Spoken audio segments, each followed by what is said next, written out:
Vedeli ste, že iba 10% ľudí naplní svoje novoročné predsavzatia? Prekvapujúce, že?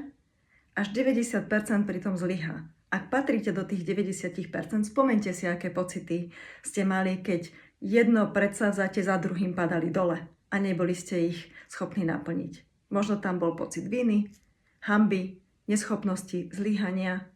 Úplne paradoxné. Veď tie predsavzatia sú na to, aby sme sa mali v živote lepšie, aby nastali tie zmeny, ktoré chceme.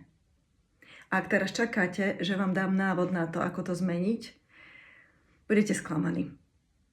Na to sú internety, kde máte veľa obsahov, ktorý si môžete k tomu prečítať. Knihy. Ja vás pozývam, aby sme zmenili tento prístup spolu a spravíme spolu experiment. Vyberte si slovo.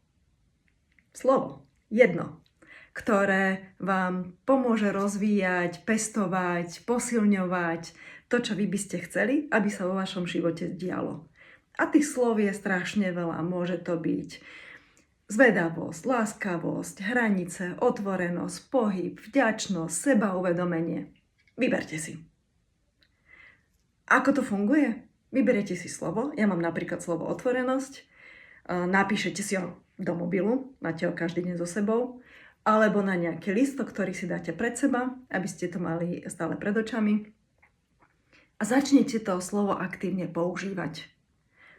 Napríklad v situácii, kedy sa ja cítim nekomfortne, pretože mám nejaké limity, stereotypy, predsudky voči niečomu, si poviem, v rámci trénovania svojej otvorenosti to vyskúšam.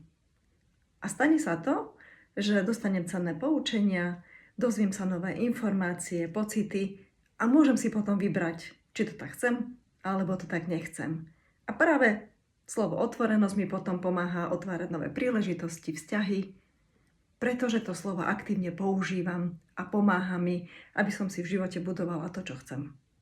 Takže vyberte si svoje slovo. Jedno. A začnite ho aktívne používať. A buďte zvedaví, zvedavé, a uvidíte, čo sa vo vašom živote začne diať. A v rámci trénovania mojej otvorenosti som sa rozhodla pre vás robiť takéto krátke videá. A budem zvedavá, ako nám to spolu pôjde.